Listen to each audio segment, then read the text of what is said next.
നമസ്കാരം guys, welcome back to my channel VP Achu home. പുതിയൊരു വീഡിയോയിലേക്ക് എല്ലാവർക്കും സ്വാഗതം. എല്ലാവർക്കും സുഖമല്ലേ? ഞാനും സുഖമായിട്ടിരിക്കുന്നു. ഇന്നത്തെ വീഡിയോയിൽ ഇഡ്ഡലിയുടെ നല്ലൊരു വെറൈറ്റി ആയിട്ട് ടേസ്റ്റിൽ തയ്യാറാക്കാൻ പറ്റുന്ന നല്ലൊരു റെസിപ്പിയാണ്. കുട്ടികൾക്കൊക്കെ ഇഷ്ടപ്പെടുന്ന, കറിയൊന്നും ഇല്ലാതെ, സാമ്പാറും ചട്നിയും ഒന്നുമില്ലാതെ തന്നെ നമുക്ക് ഈ ഇഡ്ഡലി യൂസ് ചെയ്യാൻ പറ്റുന്നതാണ്. വളരെ ഈസി ആയിട്ട് തയ്യാറാക്കി എടുക്കാൻ പറ്റും.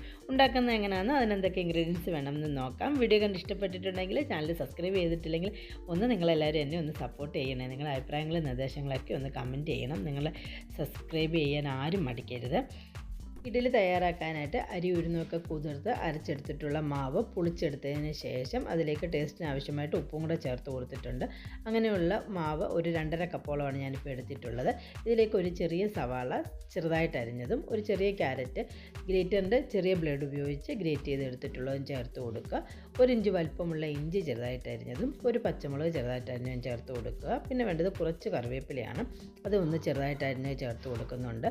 എരിവിന് പച്ചമുളക് വേണ്ടെങ്കിൽ, കുട്ടികൾക്കൊക്കെ ആണെന്നുണ്ടെങ്കിൽ പച്ചമുളക് വേണ്ടെങ്കിൽ ഇട്ടില്ലെങ്കിലും കുഴപ്പമൊന്നുമില്ല. ക്യാരറ്റ് കട്ടകളൊന്നും കൂടാതെ നല്ലതുപോലെ മിക്സ് ചെയ്തെടുക്കുക. മിക്സ് ചെയ്യുമ്പോൾ മാവ് ഒരുപാട് വെള്ളമാവാനും പാടില്ല. അല്പം ഒരു തെക്കോടുകൂടിയ ഒരു ബാറ്ററാണ് നമുക്ക് ഈ ഇഡ്ഡലിക്ക് ആവശ്യമായിട്ടുള്ളത്.